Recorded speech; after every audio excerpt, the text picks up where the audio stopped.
Welcome to Supply Chain Now, the voice of global supply chain. Supply Chain Now focuses on the best in the business for our worldwide audience, the people, the technologies, the best practices, and today's critical issues, the challenges and opportunities. Stay tuned to hear from those making global business happen right here on Supply Chain Now. Hey, good morning. Scott Luton and Ben Harris with you here on Supply Chain Now. Welcome to today's episode. Ben, how you doing? I'm doing great, Scott. It's good to be back. It is great to be back and great to have you back as we continue with this episode, our Supply Chain City series here on Supply Chain Now, which spotlights a wide variety of incredible leaders with some ties back to the city of Atlanta, right? Yes, sir. That's right. Yeah, we've got some great guesses here for us this morning. Outstanding guests. We had to go through agents and their agents to get them booked. And I'm really excited to share our guests with our listeners. But always a pleasure to have Ben Harris with the Metro Atlanta Chamber on this series, on these shows. But, if you're tuned in Ghana, if you're tuned in Poland, wherever you are, you're going to benefit from the perspective shared here today. Lots of best practices and insights and intriguing, informative discussion. So stay buckled up and get ready. Today's guests are both movers and shakers. And I can't believe, Ben, no one's let the cat out of the bag just yet. So I have the opportunity to introduce our guests here today, founders that are leading early stage dynamos. First up, we have Cloe Guidry, founder and CEO of Hire Ground. Chloe, how you doing? I'm doing great. Thank you, Scott. Thank you, Ben, so much for having me on today. I really appreciate it and looking forward to the conversation.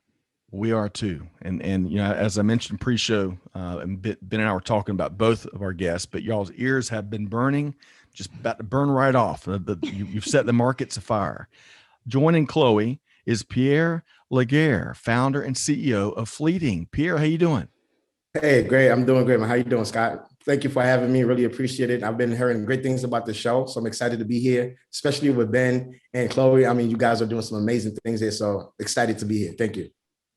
Well, we are too. And if y'all can't tell, if our listeners can't tell, ton of passion that is going to fuel this conversation forward. So, Ben, are you ready to dive right in? I think we should. We got about an hour to get, less than an hour now. So I guess we better get going. The clock is on. No, there's no clock with our guests here today, but ready to dive in. And so for starters, before we get to the heavy lifting, so to speak, let's get to know both of you all a little bit better. So Chloe, tell us where you grew up and give us some of your favorite anecdotes from your upbringing. Ooh, let's see. I grew up in San Antonio, Texas. So lived there until I moved to Atlanta to go to college. But I am the oldest of three.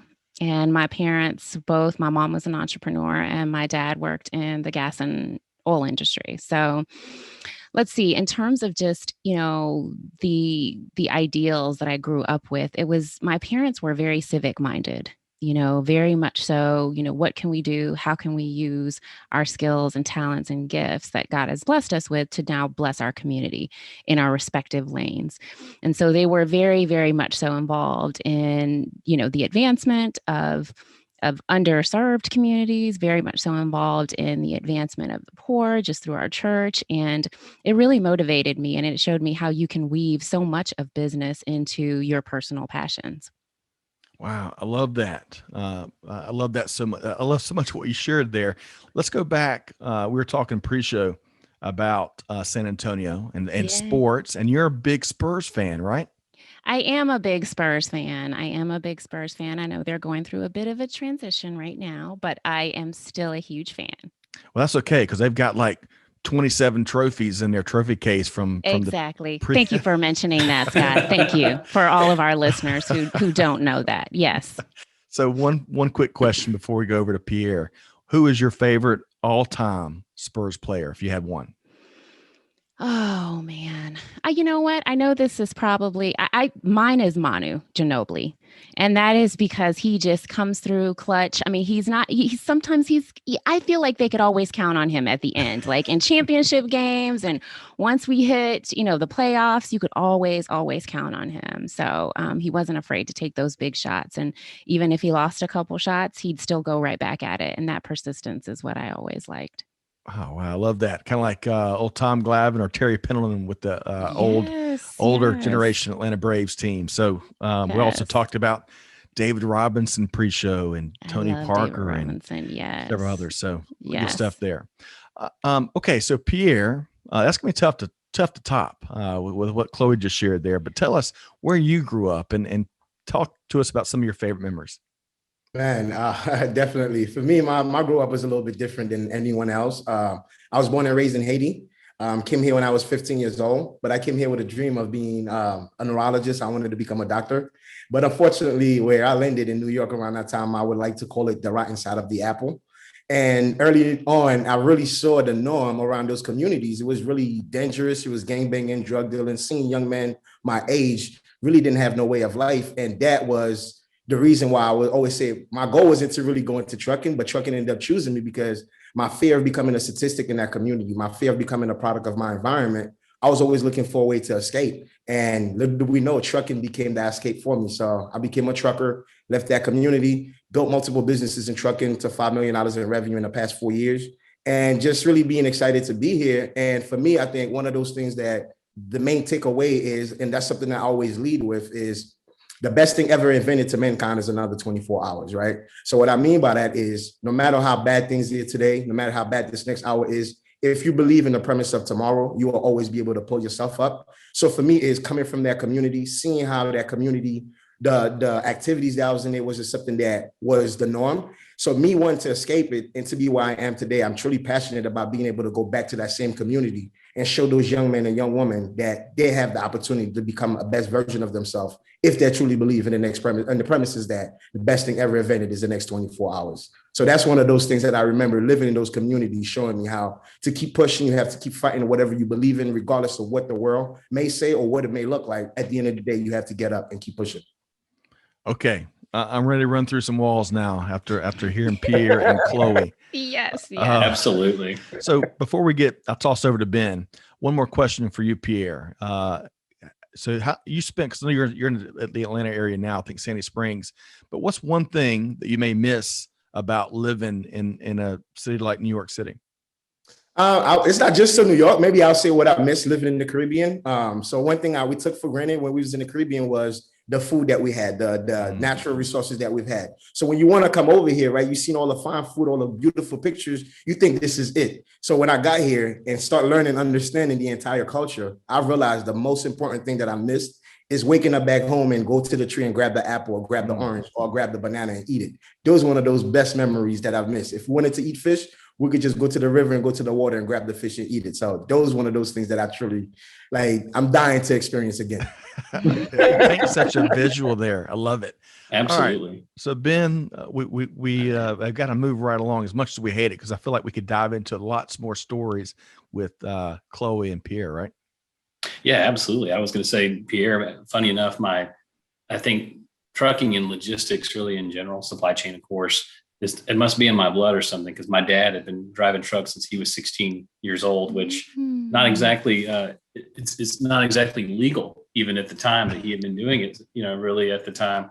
And so it must be in my blood too. So just hearing about, how you're, kind of your journey there and how you're helping others, it kind of hits home, for me, just because I grew up in the industry and understand it and know what kind of people, so great people actually work in the industry. But as far as kind of prior to your role, with Fleeting, how did you, kind of tell us about what that professional journey was, and especially any key roles that kind of shape your worldview and kind of how we came to now.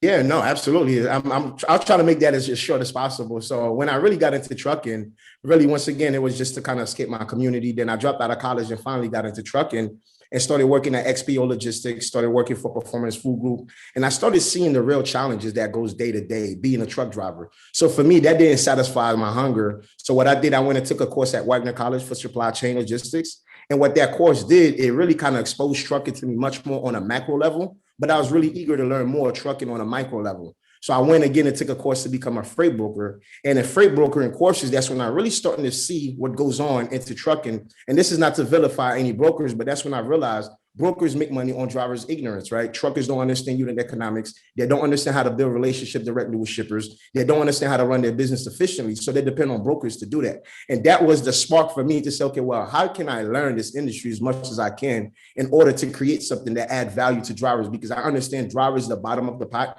and they're always being treated as the bottom of the pot. I wanted to create something where the industry can actually see the drivers as a true valuable partner, as opposed to treating that driver as a commodity. So I think those courses and really seeing the challenges that the industry was going through is what really piqued my interest to really go in further and learn more on the professional side and be able to launch my own businesses.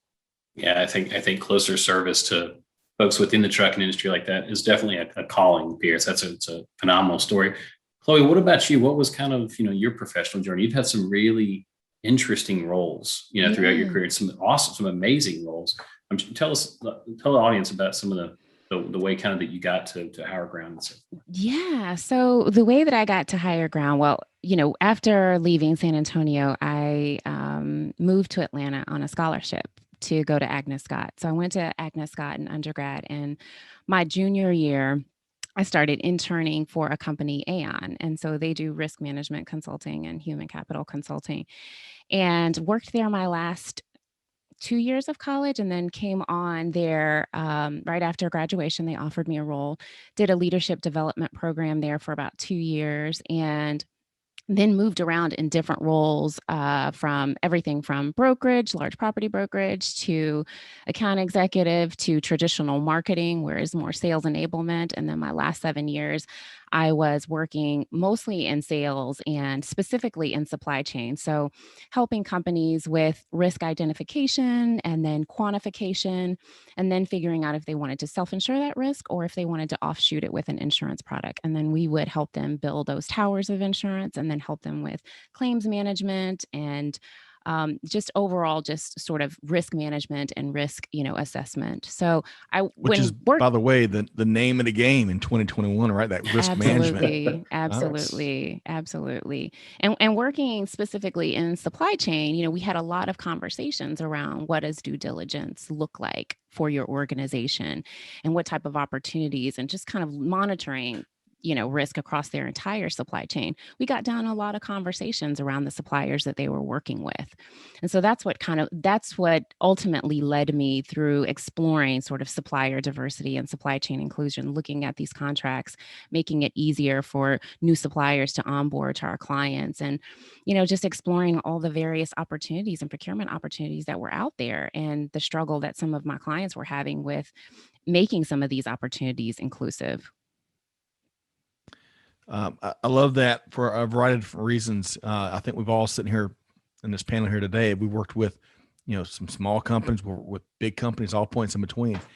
And it's interesting as you talk about supplier onboarding. Sometimes you need an army of folks to process all the how to invoice and all the what they need, and then you've got to go through 20 different offices. And it can be overwhelming and it can kind of become friction for business. So I love hearing your background there, and we're going to dive in deeper to Hire Ground and how you're really leveraging that background to help many others, really help both of y'all. Let's talk about Eureka moments, Ben, with Chloe and Pierre. So, and I don't know if it's your question, my question. I'm gonna take it, Ben. I'm gonna take it. No, please take it. And that was that's a natural progression, kind of what we were talking about. We kind of got close to that kind of Eureka moment, but no, this is a perfect segue.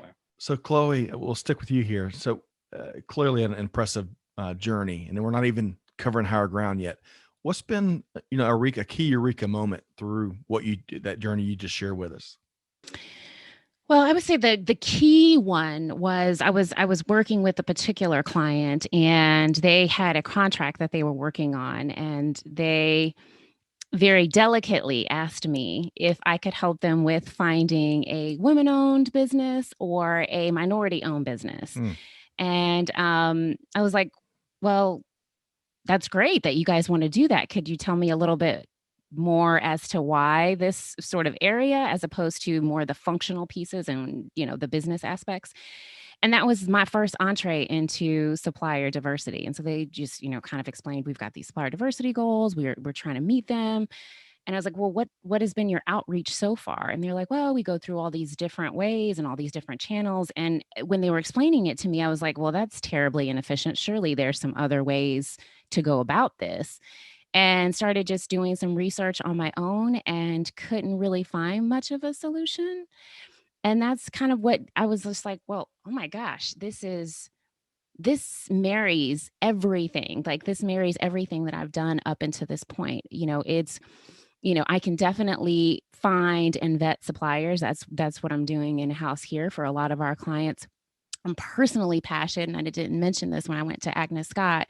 My undergrad degree was in economics. So I'm really, really, really passionate and can talk about economic development all day long. So it marries that. And then also falling into these groups, being a woman, being African American, and also just so much of my upbringing and what my parents taught me about giving back to your community and what does being civic minded really, really mean. It was the three-legged stool. And I was just like, I can help other underserved communities. I can help people of color. I can help women. I can help, veterans that are coming back. I can help the LGBT, and then help these companies with figuring out how do they make more of their procurement opportunities more inclusive. And that was just the aha for me. And it was, I got so excited about it and I was just like, started just kind of putting pen to paper with just an idea and talking to other people. And I mean, it was just, it was interview after interview doing customer discovery, and people were like, yeah, I think it's a great idea. I don't know why this hasn't been done. And I really think that everybody has their own journey, and I think it's just, an own skill set. And for me, it's just something that I feel like I have been preparing for since college, just all the things that I've done up until this point. Well, we're about to learn a lot more about what you're doing right this minute. But hey, Chloe, where were you? I struggled so bad with macroeconomics in college. I could have used a guru to help tutor me. But you're several pay grades above me with your knowledge there. All right. So Ben, I'm going to ask Pierre his Eureka moment, but I want to also ask you next about what you've learned here, especially in the last couple of years, because I know you talk with business leaders throughout the region. So Pierre, sticking with you here, what's one of your favorite recent or Eureka moments in general? For me, it was really the last company that I was working with before I became an owner operator. And I believe the company at that terminal, which is Performance Food Group, which is, I think there was a $12 billion company at the time. They had about over 130 drivers in the terminal. So I was always kind of like a driver advocate and really talking about the things that I think they should implement to make sure that, we have better retention on the drivers. Exactly what is it that the drivers need on the road? What type of support? And one thing that I saw the company did, it was like that following year, I sort of spent a lot of money buying brand new equipment, which is good, right? Drivers love new equipment. But one thing that stuck out to me was like, okay, well, here's this company that spend money on equipment, that spend money on buying commercial real estate, new location to expand their businesses. But not one time they take the time out to understand their bottom line, which is their drivers. Hey, look, what's working for the drivers and what's not working for the drivers.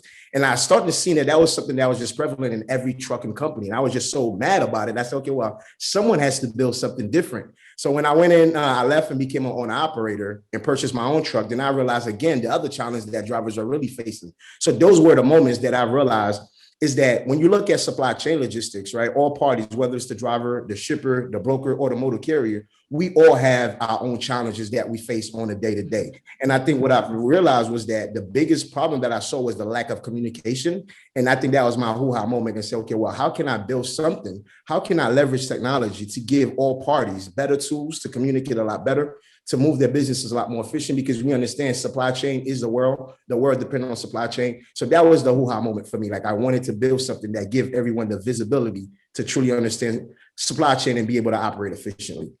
Love that. And I love how you described yourself as and part of that as a driver advocate. We need a lot more driver advocates, and I love your passion in that regard. Okay. So Ben, before we dive a little deeper with Hire Ground and fleeting, what's been a key Eureka moment for you here lately? Just now what we were talking about, Chloe, you went into it, and Pierre, I think your business is built in the same way. But as I talk to a lot of entrepreneurs, both in Atlanta and globally, for that matter, to have a business that's based around a problem that people go, oh, surely that's been already invented. They must have come up with that already. That's got to be already something done. I wouldn't even bother with that. Yeah. That's the kind of business that you don't come across a lot, but those are the kind of ones that are $1 billion ideas. Or when people go, surely there's got to be something in the market already. That's too big of a problem, you know. So I think with both our two entrepreneurs here, you know, here you and Chloe, from that standpoint, are building businesses based on huge problems that you would think would be solved at this point, but they're not. So as I continue to have conversations with entrepreneurs, those are some of the big aha moments that I have. It's rare, but when we do come across those types of ideas, I think it's exciting, especially for, you know, the Metro Atlanta region. And I think there's two right here in our backyard. Agreed. And it adds a lot of purpose to the model. I love that. All right. So Chloe, we've been foreshadowing it enough. Let's dive right into what Hire Ground does. And you've already kind of spoken a little bit to your why, but further elaborate. So if you could tell us what the company does, and then share a little bit more about your why. Sure, absolutely. So Hire Ground essentially is a vendor management solution. So it helps companies with better managing their existing vendors, but also help them with sourcing new diverse-owned businesses. So we define diverse as minority-owned businesses, women-owned businesses, LGBT-owned businesses, and veteran-owned businesses. We then take it a step further so that they don't have to necessarily leave the platform. They can post procurement opportunities directly into the platform and invite any of their managed suppliers, and they can invite any of the new and diverse suppliers. And then we help them with monitoring risk for each supplier that's on our platform in real time. Yeah. What incredible insights to have right at your fingertips. Absolutely. And, you know, I think when I think of finding new suppliers and how challenging that was even before the pandemic, perhaps even more challenging when you're trying to navigate the curveballs that the pandemic environment has thrown at you. It's so challenging to find well-vetted, capable suppliers almost for any reason. And I love how that's part of the problem you're addressing. So and managing risk, and that as we mentioned, that's the name of the game. So when it comes to your why, right? Simon Sinek, that famous, the golden circle. Sure. What's your why right now? So my why definitely comes back to economics. You know, when we look at communities and the communities that, and we look at just our city in general, and we say, I think, you know, if you look at it from just a macro perspective, okay, we can do these initiatives, or we can do this, or we can do that. And we can, you know, financial literacy, home ownership. These are some of the things that I think sometimes often cities think about. But I really, really feel like the core of economic development at its heart is the economic development pieces and entrepreneurship. So, you know, when you allow entrepreneurs and give entrepreneurs the skills, the tools that they need in order to grow their business, to attract the right talent, you will see an incredible just uplift just in tax revenue and just, you know, infrastructure in all of these various areas, because there's more money that are coming in. There's more money coming into the city. There's more money coming into these cities. There's more money coming into these neighborhoods. And so when you just think about particularly communities of color, where there are a lot of different challenges, from, you know, getting access to quality education, quality food, quality housing, all of these other various things, those things, entrepreneurship can change the trajectory of those outcomes overnight. And so I really want to help these entrepreneurs with getting access to contracts that could change the trajectory of their businesses, and really open up new distribution channels for them, but also helping them build up their communities and the communities that they live, their employees live, and the communities that they work and play. Love that. I love that mission. I love that missional element that's in your business model. And, you know, the passion behind it that you just eloquently shared, man, if that doesn't get you ready to run through some walls, I'm not sure what will. You need to check your pulse. So Chloe, really appreciate you sharing that. Yeah, I agree, Chloe, as an economic developer, I mean, I'm using that title, but it's interesting that, you know, as some folks in the economic development community will say, you know, I create jobs, you know, when they say what they do for a living. I was like, right, not really what you do. You create an environment that is advantageous for business growth, for entrepreneurs out there, both. And the most important thing is focusing on businesses that are already in your backyard. Because if you can't take care of your own house, then God help you if you're trying to attract new business to the region. So I could not agree more with what you just said. Well, thank you so much, Ben. I'm going to have you come to some of our sales presentations for anyone that I'm game. that is concerned about how this ties to economic development. Yeah. Well, and speaking of economic development too, I mean, of course, you guys are two growth stage businesses here. And of course, you being based here, Chloe, moving to the Atlanta area. And Pierre, you've done much of the same thing as well. You were not originally in the Atlanta area. Is that right? Yep, that's right. Was originally in New York, just moved to Atlanta. So I guess, go ahead, Scott. Well, we're gonna let's ask you the same question about fleeting. Tell us what the company does, and you've already kind of shared some. Both of y'all shared some of your why, which I love because it means it's baked in. It's they're not giving you. I like real talk here, Ben. I don't know about you, but I like when folks tell it like it is, and that's what we're getting with Chloe and Pierre. So, Pierre, tell us what fleeting does, and elaborate a little bit more on your why.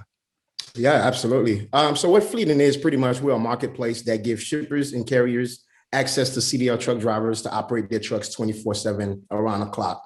As we all know, that's one of the biggest problems that exists today, driver retention. Carriers cannot find drivers. And even if they do find them, they can't retain them. I have this thing that I say is truckers is full-time drivers and part-time applicants, right? Although they have a full-time job, they're always looking for the next best opportunity because they're looking for somebody that is going to treat them like a human being as opposed to being treated as a commodity. But my biggest why in this is when I was a driver myself, and I still call myself a driver, my divorce was because I was always on the road, never have time for my family. My health, was horrible. The food option on the road is just not good at all. And the most important thing that I don't hear much people talk about in trucking is upward mobility. Is that truckers start as truckers and die as truckers. Just like we was talking about earlier, 74% of everything we touch across this country is moved by a truck driver. Why is that driver is being, again, at the bottom of the pit? Now, once again, I'm not saying drivers should be treated as president, but I think it's very important that we look at the ecosystem and look at the value that drivers bring into the industry. And on top of that is what I see, again, coming from the communities that I come from to be where I am today. We saying trucking is short 250,000 drivers, right, in the next couple of years. And that could go up to 900,000 drivers, 1 million drivers. And the biggest, strongest why, which I just cannot get it out of my head, is that how can transportation industry in North America is short 200,000 drivers up to 1 million drivers. Meanwhile, we have communities across America where we have young men and young women looking for opportunities, looking for ways to build financial stability that don't know which way to turn. To me, is one of the biggest why for me is, okay, well, how can I bridge that gap? How can I destigmatize trucking? How can I democratize it? Make it easier for those people in those communities to have access. We talk about the opportunities of entrepreneurship. Even me being a driver, started a staffing agency. I was able to hire 75 drivers. I built a trucking company, started with 3 trucks and grew that to about 26 trucks within a year. That's 26 drivers that I hired. That's 26 families that I was feeding. So imagine if we take this education approach of showing people or exposing people to opportunities supply chain logistics has to offer. I truly believe we have the tools and we have the body that are willing and able to do the job. So America is not short of drivers. America is short of opportunities. Well, not even short of opportunities. America is short of a way of exposing these opportunities. And I think that's exactly what I'm really passionate about. And that's my why. Once again, trucking took me from where I was at to be here today. I believe it can do so for millions of others. And that's one of the reasons that I wake up every morning and give it my best. Love it. Huge awareness opportunity there, and amongst other opportunities, supply chain in general. That's another one of the silver linings that the pandemic. I mean, there's been a lot more attention paid to supply chain, right? Mm-hmm. Whether it's through toilet paper. If I hear that phrase 1,000 more times, I'll be 1,000 more times too many. But again, the silver lining there is how much attention's been paid to profession and the craft and all the different nodes and different functional areas that make up the end-to-end supply chain. So I love it. All right. So Pierre, speaking of supply chain, transportation, fleet management, trucking, logistics, these things have been evolving quite a bit in recent years and will continue to do so. Can you speak to that a bit, what you're seeing and what you might expect in months and years to come? Yes. I mean, what I'm seeing, one of the biggest challenges that I'm seeing is, right, we all know traditionally trucking is very outdated, right? Very antiquated industry, and it's very hard to adapt to technology. Now, is one thing I would say is some people think technology will come in transportation and take away jobs. But what I want to say to the industry is that, hey, look, maybe this is the time we look at technology to allow us to give us better tools to run our businesses a lot more efficiently. As we know right now, one of the biggest problems shippers are facing is capacity, right? Shippers don't have that visibility. So I truly believe by leveraging technology, we're really going to start seeing a lot of changes in transportation. And it's just one of those things, right? Is either you adapt or die. And the companies that's not willing to adapt to technology, I don't see really a good happy ending, but I think the companies that are more technology focused, that are finding ways to leverage better tools, I think this is exactly what our world is going towards. Not, once again, we're not talking about autonomous trucks where it's going to eliminate truck drivers' jobs, but I'm talking about building solid tools, once again, that allow each four parties to communicate efficiently across the board, which is the drivers, the carriers, the brokers, and the shippers, procurement, distribution centers. I think this is what we're starting to see in today's age with technology. I think they're building a lot of great tools, better infrastructure to create more of an efficient process in trucking. But however, I still think it's very important, although we add in technology, I think we have to look at every sector, whether it's on a brokerage side, whether it's on the shipper side, we still have to look at, okay, who is the bottom people in the pool? And when I say bottom, not to, talk about them any negative way, but I'm talking about people that's doing a ground work day to day, what type of tools we need to give them in order to be best, in order for them to success at their job. And I think that's exactly what supply chain logistics is moving towards. In the next 10 years, everything is going to be totally different. If you don't adapt, you will definitely die. Yeah, that's a great point. And, it's an important point that we try to be really honest about and beat the drum on.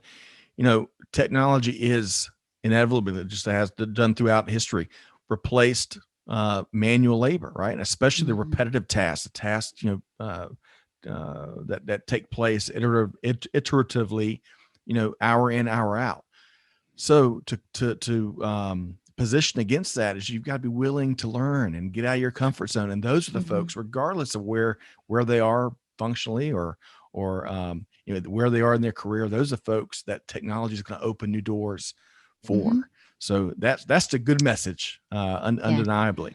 All right. So Ben, go ahead. I was just gonna say one of the things that the way that I describe it is growth enablement. Technology is growth enablement, because I do feel like people often think, okay, we're bringing in this technology, it's going to replace these jobs. And no, it's not. It's not a replacement. It's not an either or. This is growth enablement. That's really how I describe it. I like that better. I need taking that one, Chloe. Yes, take it, use it. Yes. The other thing about that too, Chloe, is that the savviest organizations and leaders, when they do implement new technology, they're all of a sudden freeing up their workforce to find new opportunities for them. Right. That's what the savviest organizations are doing. Would you argue? Right. Absolutely. It's growth. Right. It's not, it's enablement. I'm learning new vocabulary here today. Yes, It is not just cost reduction. It's fueling growth. Yes. All right. So Ben, I'll just add one last thing into that part I hear that you're saying as far as growth. And even with us, right, the technology allow us to create a new feature in trucking where we aggregate our assets from the public. So we're building a large fleet of trucks where we allow anyone on this call here can become a truck owner and register that truck on our platform, and you make passive income on that truck. So for us is by leveraging technology, we want to grow a rapid fleet of maybe 2,500 to 5,000 trucks in the next 3 years. And then that same capacity could be able to communicate clearly with shippers and allow them to move their product a lot more efficient. So just wanted to say that part as far as leveraging technology. Yeah, appreciate it. Well said.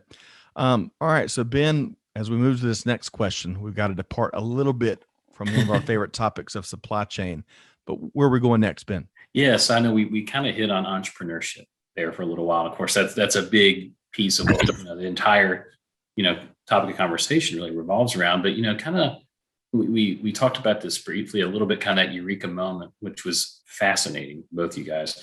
But what's kind of one piece of advice, that you'd share with, other entrepreneurs out there, just, since you've been in the fire, you've understood, some challenges, you're still in the fire, obviously as a growth stage companies, but yeah, any advice that you would offer to young entrepreneurs? Let's go with you. Okay. Fail fast. No, you can't listen to everybody. Everybody has advice for you, and everybody is on different journeys.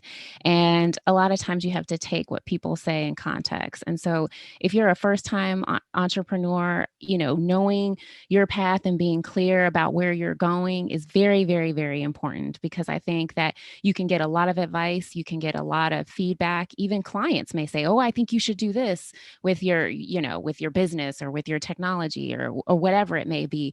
And you just have to, I think it's firm that you have to have a plan. You have to have a plan, because nobody knows your business better than you, and nobody knows the ins and outs of it. So you just got to stick to that and take advice in context. Absolutely. Well said, Chloe. Yeah, I love that, And- Chloe. And for me, I would definitely say for entrepreneurs out there, number one, entrepreneurship is not a game, right? This is not one of those things that you just can wear this title and be like, oh yeah, I'm an entrepreneur, I'm a CEO. This is real brutal work, right? And what I'm saying is like, be ready mentally, emotionally, and financially to be an entrepreneur.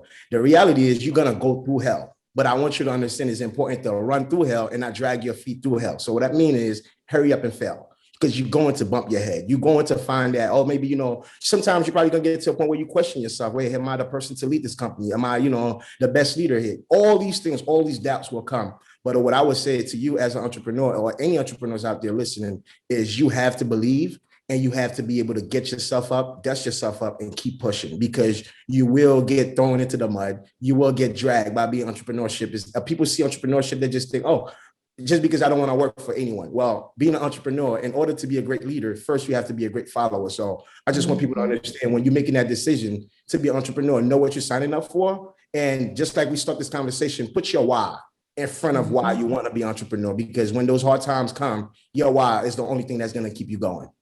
That is the only thing that's going to keep you going. I cannot stress that enough. Yes. I don't know if I woke up to hearing Chloe and Pierre talk every morning, that's almost as good as the wine, as the strongest coffee. I mean, I really appreciate what you are sharing here on a number of different fronts.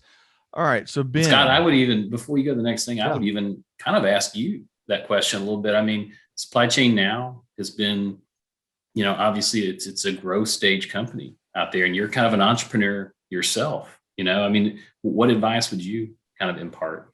I appreciate that, turning the tables. And there is no such thing as kind of an entrepreneur. True. Very true. Nothing's guaranteed. I think, the immediate thing that comes to mind, you can probably all relate to. It's the surprises and curveballs. You can't take anything for granted for a single hour. Pierre was talking about the next 24 and how much of a blessing that is. When everything shut down, we were, Ben, as we were an in-person model, but when things shut down in March 2020, we had we were based around a physical studio. And then when things came to a grinding halt, especially if we're early stage now, we're really early stage a year ago, we had to instantly pivot to keep fueling our momentum. And that took a lot of brain power to reinvent how we did things. And so now I've looked back at that and I'm like, okay, when's that next one coming? Is it going to be tomorrow? Is it going to be next week? Is it going to be next month?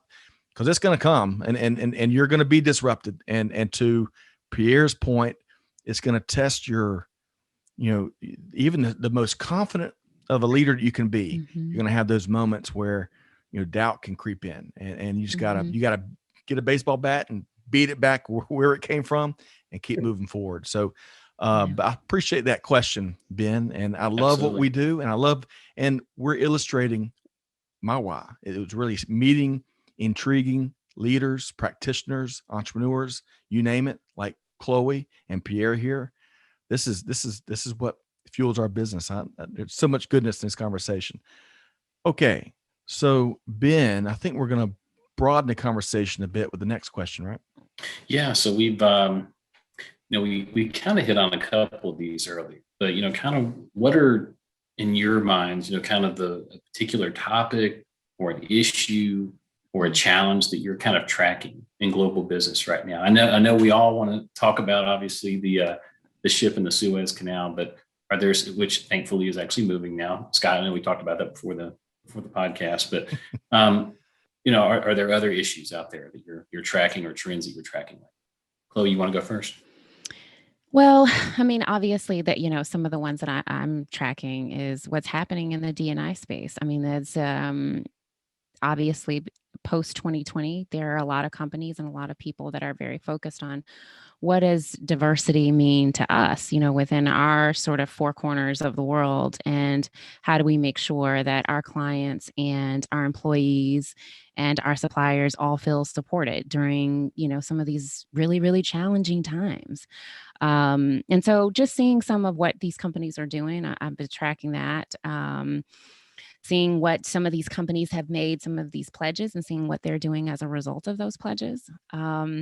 Really tracking just what's happening in technology and design thinking. It's also something that's a passion of mine, is just that sort of methodology around design thinking. So tracking what's happening in that space. And and this is totally unrelated to Hire Ground, but I'm definitely watching the crypto market, like just like crazy. Just there's a lot that's going on over there. So yeah. All right. So I gotta, if I can just insert a little plug there on that cryptocurrency. Yeah. Kevin L. Jackson, who leads our digital transformation, digital transformers series, which he's going to kill me for messing that up. He's really opened my eyes up to that market. Chloe, Yeah. it is fascinating, isn't it? Yes, it's incredible. And I'm continuing to just watch it because I really feel like it's going to shift our economy at some point. So, Agreed. I've been staying close to it. Don't sleep on Bitcoin, folks. Don't sleep on that or blockchain. Yep, All right. So Chloe, if I can follow up really quick before we switch over to Pierre, D&I, so diversity and inclusion for a handful of folks that may not have have gathered that acronym yet. Yes, sorry about that. No. We use, we all love our acronyms around here. So it happens all the time. Yes. I'm bad about dropping them all the time too. What about, I want to get your take. We had Dr. Steve, and his last name is going to escape me. He leads a nonprofit called MAP, right? And they work with a variety of organizations to get a lot of supplies, but especially medical supplies globally into communities that are underserved at probably at best. In his experience, he was born in Korea, came here to the States, and he got on with some big companies that got diversity. Really, they were very intentional and successful in diversifying their workforce, but that inclusivity is where he really felt there was a huge gap and a lack of understanding and a lack of action. Does that ring a bell for you? Have you, what are your thoughts there? Yeah, I think a lot of times companies, their heart is in the best place, and they say, we want to try to recruit and bring on more diverse talent and more suppliers.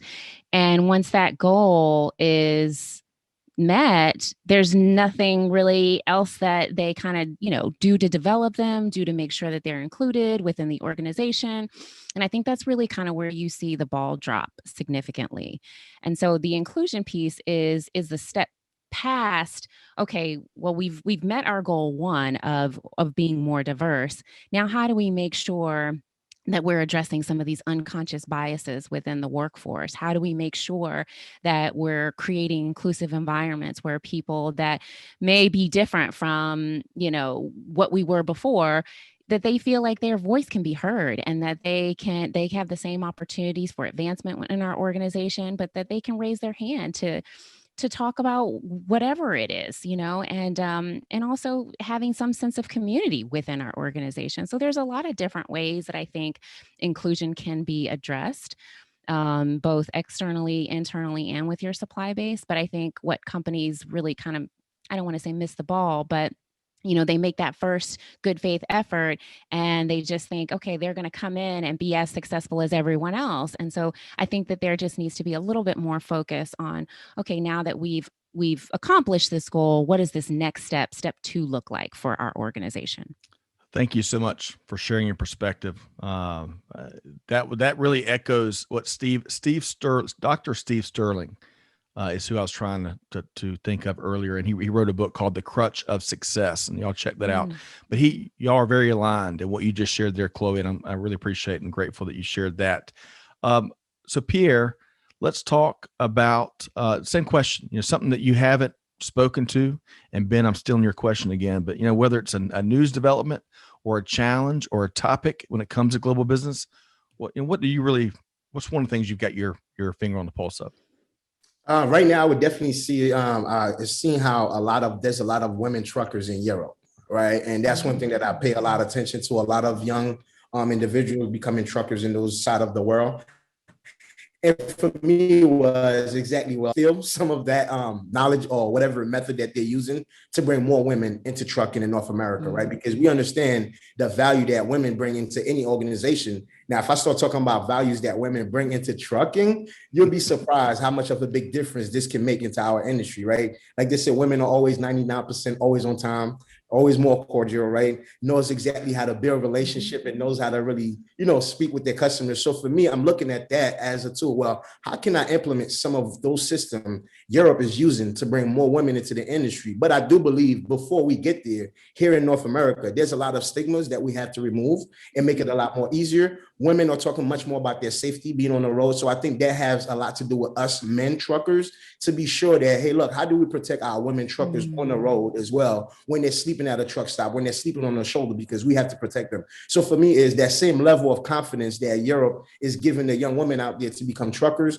I want to be able to kind of implement that same type of confidence, that same type of opportunity here in North America to bring more women into the industry, because I believe this is a industry, once again, 40% of supply chain or transportation are run by minorities, right? But at the end of the day, we're not on entrepreneurship. It doesn't have really ownership. So how do we take the women that's already existing in trucking and turn them into entrepreneur, and also creating a pipeline for the new entrant, the new women, or also give them the tools to be entrepreneur? And Europe kind of look like they got a good hand on that pulse on that. So I just want to make sure that I follow them closely and see if I could take some of those strategies and bring it here in North America.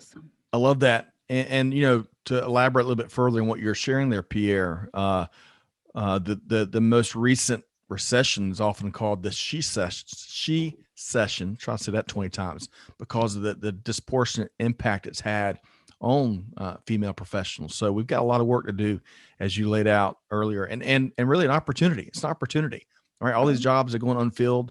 We got to tweak our approaches. And going back to something Chloe said, this unconscious bias. So if you're listening to this conversation here today and you've never really deeply conducted an inventory of how you view life,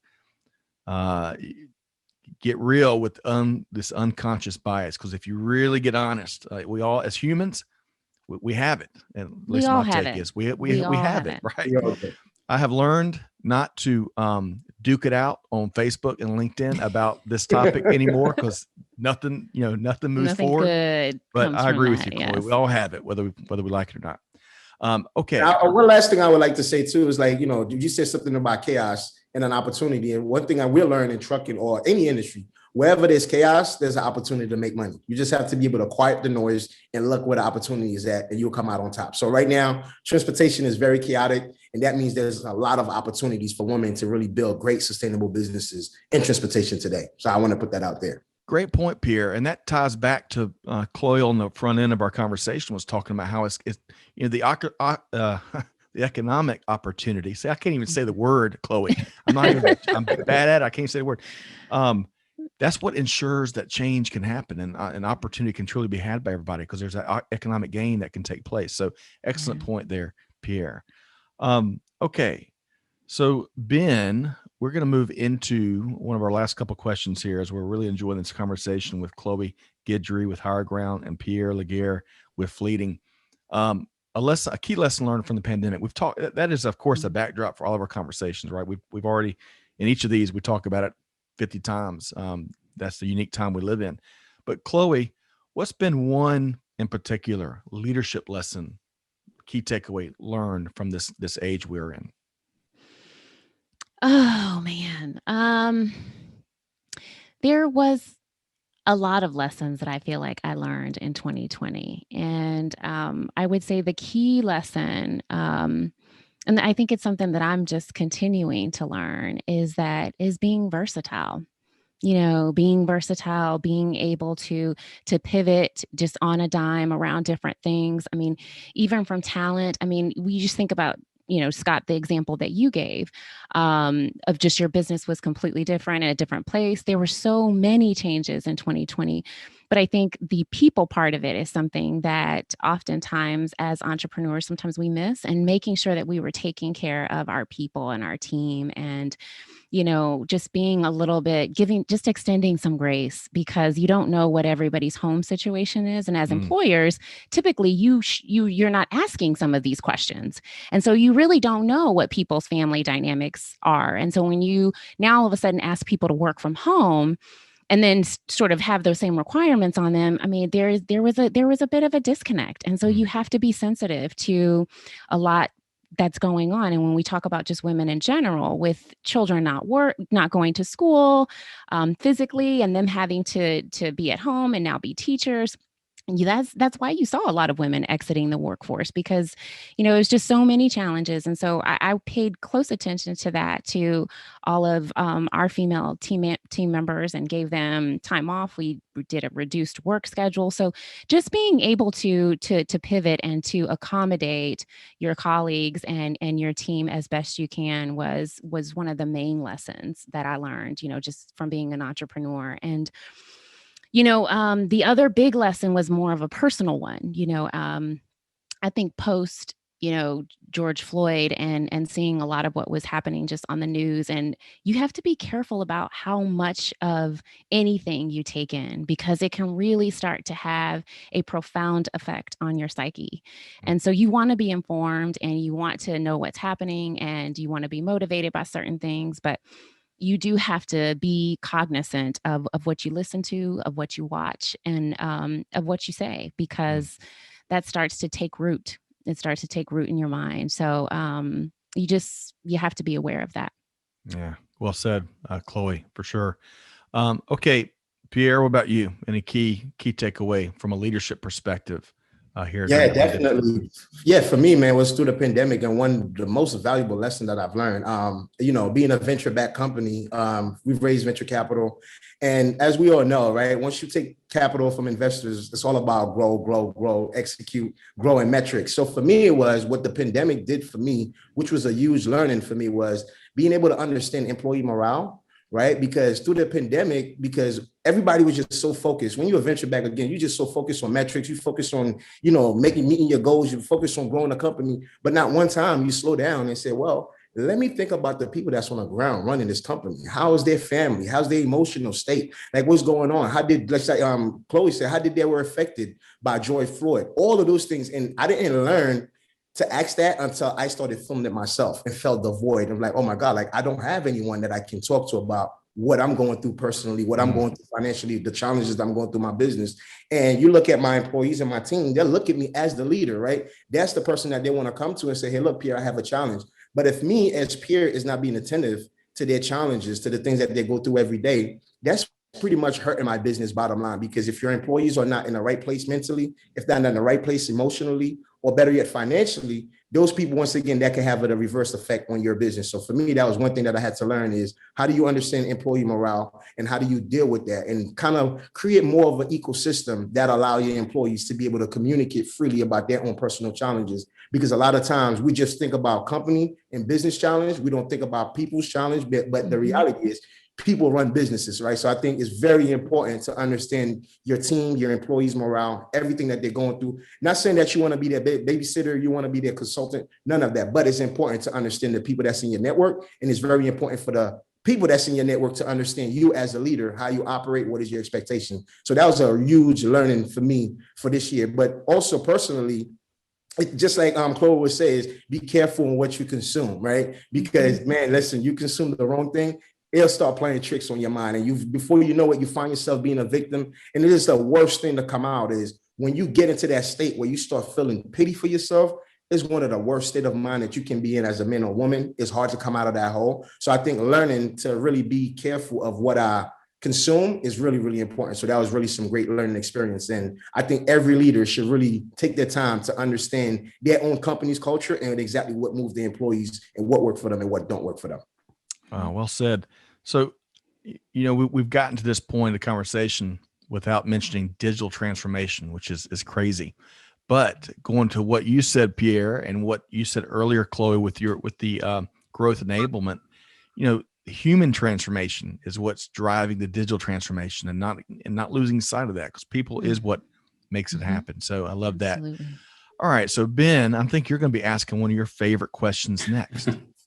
Yeah, and we kind of talked about this at the beginning a little bit. I think these are two perfect case studies between Pierre, you and Chloe, just thinking about Chloe, you being a entrepreneur, startup company that's been based here in Atlanta. You're an Agnes Scott alum, which I love. I actually grew up in Decatur, funny enough, Chloe. Nice. So yeah, know Agnes Scott well. And of course, Pierre, you being a company you guys were based in the New York area. Yeah, Brooklyn. From what I understand from our previous conversations, it's kind of a perfect segue into just talking about kind of your experience and kind of why Atlanta, from a great place to grow a supply chain related startup company. I know there's been a lot of other companies we've had on here, Scott, many companies we've had on here that have talked through, kind of why Atlanta and so forth. But just, selfishly, Chloe, talk about, kind of why Atlanta was a good place for Hire Ground.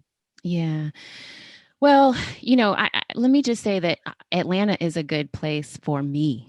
And that's what made it a good place for Hire Ground.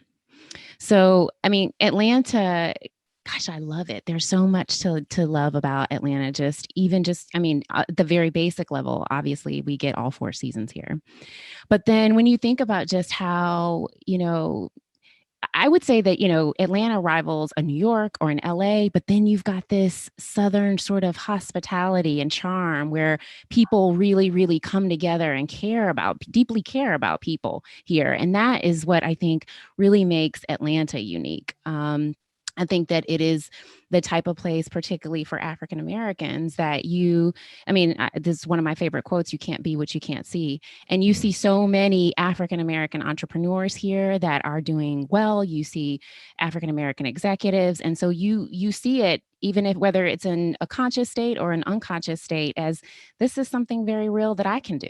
Yeah. And so that in itself, I think, is the amazing thing about Atlanta, not to mention just the organizations that Atlanta has and the businesses you think of from transportation to food to, education. It's just so many different things that we've got leaders around that are global leaders that are here. And so as a young entrepreneur or as other startups, it's a great place to be because you get a plethora of companies that you can run pilots with. They're also very much so connected to the entrepreneurial ecosystem here. And we've, obviously this was no prompting by Ben, but you've got great organizations like the Metro Chamber who are, intermediaries and work really, really hard in connecting those two. So the large organizations to the small businesses and providing very, very valuable content and opportunities to learn about what's happening in the ecosystem here. Yeah, no, thank you, Chloe. And I think we're going to hopefully have more content coming out. Obviously we've done as good a job as I think we can do in this digital era, of course, during COVID, to continue to bring folks together and to provide that kind of content. So Appreciate you saying that, Chloe. Sure. Pierre, what about yourself? Obviously not from the Atlanta area originally, new resident, Sandy Springs now. Tell us about the journey down here, man. Man, why not Atlanta, right? So just, back to one of the Chloe's point, before I even get into the business, right? Atlanta is one of the very first cities myself that I drove into certain communities where I've seen beautiful homes, beautiful cars, and they look like me, right? I don't see that too often in New York, right? So for me, it was like, oh my God, like there's really ecosystem here of really Black entrepreneurship. So that was really the number one thing for me on a personal side. Now we're talking about the business side is, once again, why not Atlanta? You cannot be in transportation logistics and not have a presence here in Atlanta, right? And if you look how Atlanta is strategically located, look, 2 hours away from South Carolina, 4 hours away from North Carolina, 2 hours away from Tennessee, 4 or 5 hours away from Louisiana, another 10 hours away from Texas. So if you look at it, Atlanta is essentially a hub. Right. And if you understand how you want to strategically locate your company to capitalize off the opportunity that the market has to offer today, you want to be in one of those major hubs. So for me was being in Atlanta and seeing the entrepreneurial spirit over here and seeing how people was really kind of they want to go and get it. They want to build new things. So for me is being in transportation is a huge market here. This is why a lot of other companies is headquartered over here. So for me, I wanted to be right into this market, especially the Southeast market. Now, if we're really talking about logistics, I don't know if you know how it is to run a truck in the Northeast. You got tolls, you got hills, you beat up your truck, right? So running here in the Southeast, you got beautiful weather. The roads are flat. You're not dealing with a lot of mountains. You're not dealing with a lot of slopes, and that give you more bucks, more return on your assets. So it definitely makes sense to be here in the Atlanta area, and also to provide the same opportunity I want to provide in Brooklyn for those young men. And I do believe I see the same thing here in Atlanta. As much as we could talk about the glamour of entrepreneurship that, people that look like me, there is also a pool of other people searching, longing for better opportunities as well that they can't tap into. So once again, the whole goal is to come here and build that bridge and make Atlanta, for me, is not what Atlanta can do for me, but much more, what is it that I can do for Atlanta? So I don't want to just come here and extract value out of it. So I want to be able to add value into Atlanta as well. Absolutely. Love that. Love that. Yes, it makes, from a people sense, a business sense, I think Atlanta will continue to do very well. That's why they call us Supply Chain City. I know we've mentioned it 1,000 times, Scott, but that's what it's all about. So agreed. And wait a second, Pierre, there's glamour associated with entrepreneurship. I missed that. Well, I'll tell you. Is there? I don't know. I think so. Y'all's passion, folks. I know we've said it a couple of times during this conversation. We could hook up Pierre and Chloe to the electric grid, and it could power Atlanta at least for a month, maybe 2 months. I mean, it really is contagious. No question. It's got to be a huge asset and advantage to have in your respective early stage company's journey. So I love it. There's about 1,000 other questions. Yeah, go ahead, Pierre. Let's not forget about the tax break Atlanta has to offer to entrepreneurs as well, which is a big that helps. It's certainly an attractive environment. Yes, it's definitely an attractive place. Yes, by that means, yes. Thank you, Pierre. Yeah, that's right. Pierre has mastered the Columbo approach, where just one more thing. Just one more thing. I love that. Well, I hate to just say that, but I was like, one more thing. Now that we're talking about that, it's just, when you think about Atlanta and the infrastructure, from the cities, like I was with my parents over the weekend, and where were we? We were in Glenwood Park eating at a restaurant, and my mom was like, "Oh, we've been over here. We did a wine tasting." And I was like, "Actually, no, that was in Inman Park." Is that you've got all these little neighborhoods that you can walk, and you can you can go to restaurants. You can also get a co-working space. And I think that that's very intentional by the city. I mean, obviously trying to keep the traffic down and just our overall infrastructure, but you've got these communities where you don't necessarily need to leave them. You don't just have shopping in one area of the city. You've got lots of different options, and all of them are thriving. Yeah, well said. I love it. And then, we're going to be back enjoying all of that in person soon. Soon.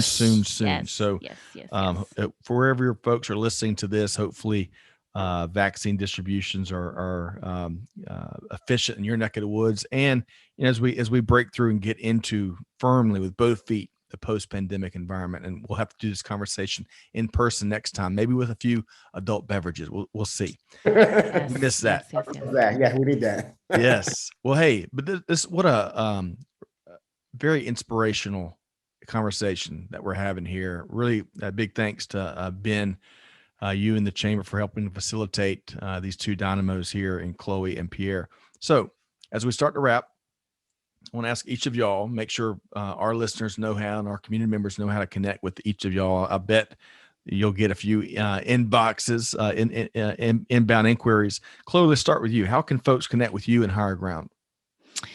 If you want to connect with me personally, obviously you can reach out to me on LinkedIn. You can find me at Cloe Guidry-Reed on LinkedIn, or you can email me at Chloe@Hire, and that's HIRE ground.io, or you can check out our website at Hire, and just think of Hire, it's a play on words, so it's not Hire Ground, it's Hire like hiring suppliers, so HIRE ground.io.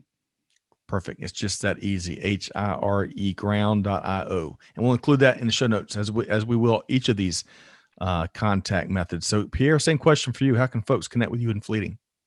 Yes, for sure. Definitely. You can find me on LinkedIn under Pierre Laguerre. Same thing with Twitter. Same thing with Instagram. Well, Instagram is Pierre_Laguerre5. So put the name Pierre Laguerre, you would definitely find me. And for the company, it's going to be Drive Fleeting. And also they can check us out on our website, which is www.fleeting.us. So yes, definitely you can find me on LinkedIn. And if anyone reach out to my email as well, that's Pierre@fleetingpro.com. So it's Pierre@fleeting, PRO at the end.com. So anyone have any questions, any trucking companies, any drivers, anyone that's listening to the show that's interested about becoming a trucker and getting into the space, please reach out. If you're having challenge with your operation, I'll be more than happy to have a chat. Awesome. Man. Okay. So Ben, the maestro, the chamber, to echo what Chloe was saying earlier, Ben and the chamber are great resources, and they are great at helping folks make connections and have conversations and being able to sit down and connect with folks and learn from folks and advancing entrepreneurial ventures and business in general. So Ben, how can folks connect with you? LinkedIn, linkedin.com/Benjamin J. Harris, the number 1. There's probably a good many Ben Harrises out there. So that's the only reason I have to say that. But or my email, just bharris@MACOC, as in Metro Atlanta Chamber of Commerce.com. Perfect. It's just that easy. Well, folks, what a great conversation. Really appreciate all of y'all's time. There's about 17,000 questions that I would love to pose. We'll save that for our in-person follow-up episode, but really appreciate Cloe Guidry, founder and CEO of Hire Ground. Thanks so much for joining us, Chloe. Absolutely. Thank you so much, Scott. And thank you so much, Ben. Really appreciate it. It's great talking to both of you. You bet. We'll have you back. Really enjoyed it. Pierre Laguerre, founder and CEO of Fleeting. Thanks so much, Pierre. Thank you, Scott. Really appreciate it, Ben. Thank you for this opportunity. And Chloe, once again, we met on this podcast, so really appreciate it. I had a great time. Thank you. Always love connecting with you, Pierre. Always. Yes, thank you. And Ben, always a pleasure to do this with you. Looking forward to our next episode. Thank you all so much for joining us. This is a great episode. Really excited to catch the replay as well. We are too. Okay, so on behalf of our entire team here at Supply Chain Now, hopefully you enjoyed this conversation as much as I did. Hey, on behalf of our entire team, hey, if you take anything away from this conversation, do good, give forward, be the change that's needed, be like Chloe and Pierre. And on that note, we'll see you next time here on Supply Chain Now. Thanks, everybody. Thanks for being a part of our Supply Chain Now community. Check out all of our programming at supplychainnow.com and make sure you subscribe to Supply Chain Now anywhere you listen to podcasts. And follow us on Facebook, LinkedIn, Twitter, and Instagram. See you next time on Supply Chain Now.